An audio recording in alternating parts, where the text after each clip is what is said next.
മുട്ട കഴിച്ചതുകൊണ്ട് ഒരിക്കലും നമുക്ക് പൈൽസ് വരില്ല. പിന്നെ എന്തുകൊണ്ടാണ് ഈ മുട്ട കഴിച്ചാൽ പൈൽസ് വരും, അല്ലെങ്കിൽ പൈൽസ് ഉള്ളവർക്ക് ഈ മുട്ട കഴിക്കാൻ പാടില്ലെന്ന് പറയുന്നത്? ഇത് ശരിക്കും ഒരു തെറ്റിദ്ധാരണ മാത്രമാണ്. ശരിക്കും എന്താണ് ഈ പൈൽസ്?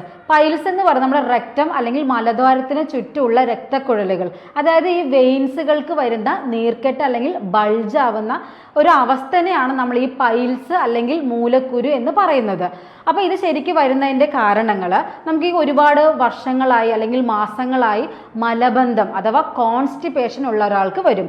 അതുപോലെ തന്നെ ഈ ടോയ്ലറ്റിൽ അല്ലെങ്കിൽ ബാത്റൂമിൽ പോയ ഒരുപാട് നേരം അതിൻ്റെ ഉള്ളിൽ സ്പെൻഡ് ചെയ്യുന്ന അല്ലെങ്കിൽ മോശം പോകാനായിട്ട് ഒരുപാട് നേരം എടുക്കുന്ന ആൾക്കാരിൽ ഇത് വരും. അതേപോലെ മോശം പോകാത്തതുകൊണ്ട് ഭയങ്കരമായിട്ട് സ്ട്രെയിൻ കൊടുക്കുക അല്ലെങ്കിൽ ഭയങ്കര പ്രഷർ കൊടുക്കുക, ഇങ്ങനെ സംഭവിക്കുമ്പോൾ നമുക്ക് ഈ അവിടെയുള്ള വെയിന് ബൾജ് ചെയ്യാനുള്ള കാരണമാകും.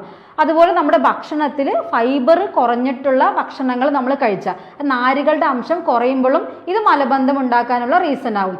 അപ്പോൾ ശരിക്കും ഈ മലബന്ധം അഥവാ കോൺസ്റ്റിപ്പേഷൻ ആണ് ഈ പൈൽസ് വരാനുള്ള പ്രധാന കാരണം, ഒരിക്കലും മുട്ടയല്ല. പിന്നെ എന്തുകൊണ്ടാണ് ഈ മുട്ട കഴിച്ചാൽ ഈ പൈൽസ് വരുന്നതെന്ന് പറയുന്നത്?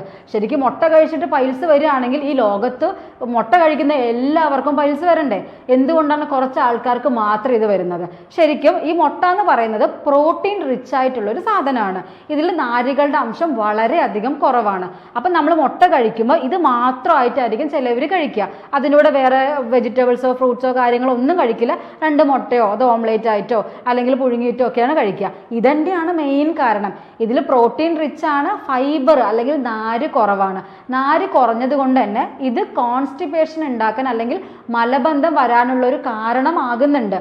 ഇതുവഴി വീണ്ടും കോൺസ്റ്റിപ്പേഷൻ വരുമ്പോൾ അവിടെയുള്ള നമുക്ക് വെയിൻസ് വീണ്ടും ബൾജ് ചെയ്യാനായിട്ട് തുടങ്ങും. അപ്പം ഈ പൈൽസ് വീണ്ടും ട്രിഗർ ചെയ്യാണ് ചെയ്യുന്നത്. അതല്ലാതെ മുട്ട കഴിച്ചത് കൊണ്ട് അല്ലെങ്കിൽ മുട്ട പൈൽസ് ഉണ്ടാക്കുന്നത് നമുക്ക് ഒരിക്കലും പറയാനായിട്ട് പറ്റില്ല.